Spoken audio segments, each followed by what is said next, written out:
C'est ma passion. Ça a toujours été ma passion, la radio. Je m'appelle Hélène Harley. Je suis née le 28 décembre 1933 à Dakar. J'ai quand même eu mon brevet de fin d'études.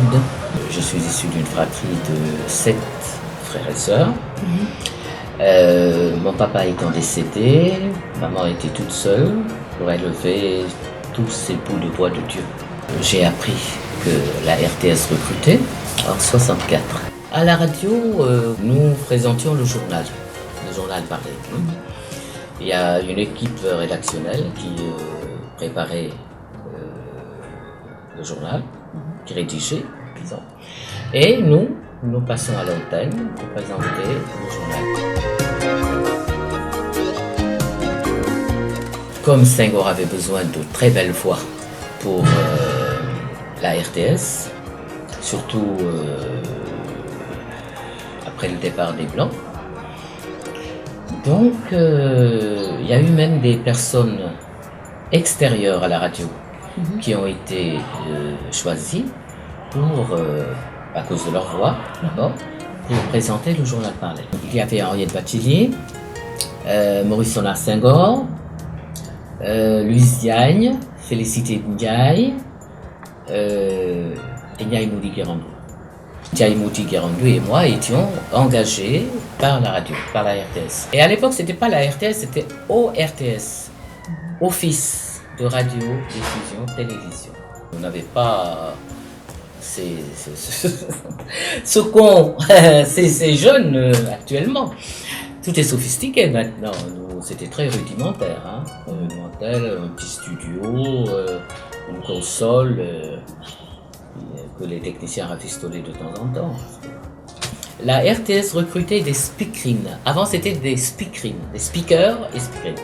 C'est maintenant qu'on voit cette histoire de politique bien développée dans les radios, les télés, tout ça là. C'était plus social. Politique un peu quand même. Il y avait politique, sociale, culturelle.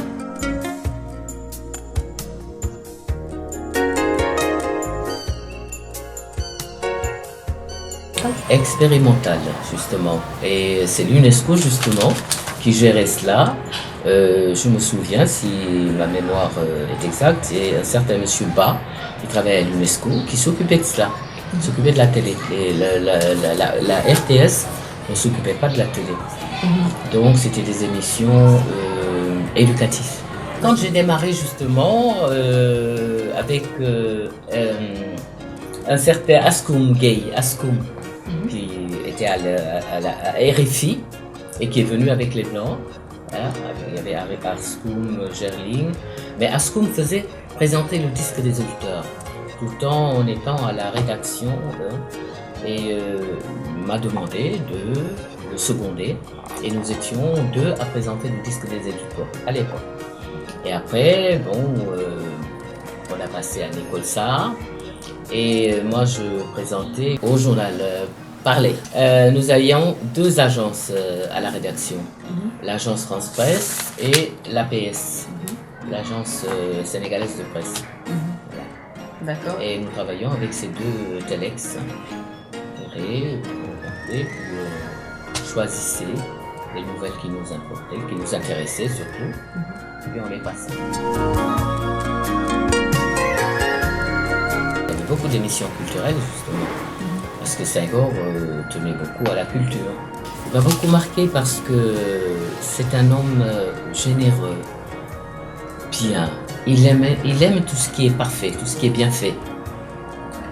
Il aime ce qui est bien fait. Il nous recevait. Il recevait tous ceux qui intervenaient à l'antenne pour le journal parlé. Tous d'ailleurs, nous étions confrontés à des mots étrangers. Moi, il y a un nom qui m'a beaucoup marqué, c'est Daga Marshall. La façon de prononcer et l'orthographe diffèrent. Socialement, c'était pas évident. Très difficile. Il fallait travailler durement, persévérer dans ce qu'on fait. être très attentionné, être là. Alors moi j'étais la spécialiste du journal du matin.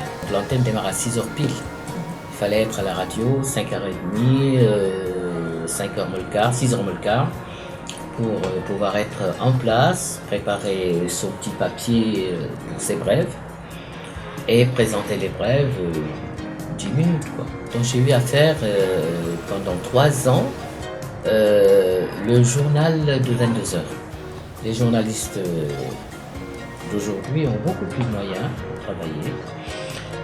Mais il y a un peu de laisser aller, je trouve, parce qu'il y a des gens qui... et il faut beaucoup lire.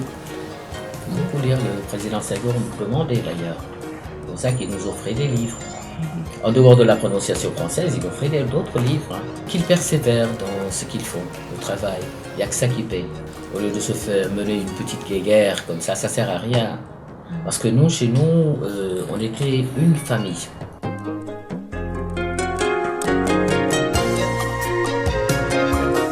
J'ai perdu pas mal de choses à cause de la radio. C'est vrai, hein.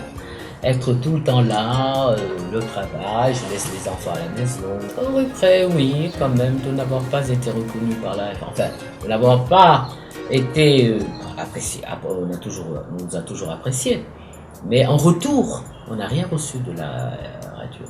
Ce que j'éprouve en ce moment, c'est un sentiment de fierté, de bonheur et surtout de reconnaissance envers l'UNESCO qui m'honore aujourd'hui.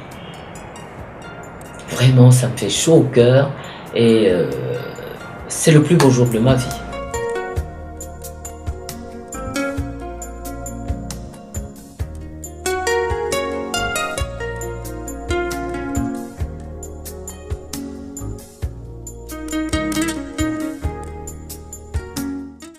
Diabou TV, racontez aujourd'hui, existez demain. Diabou TV, racontez aujourd'hui, existez demain.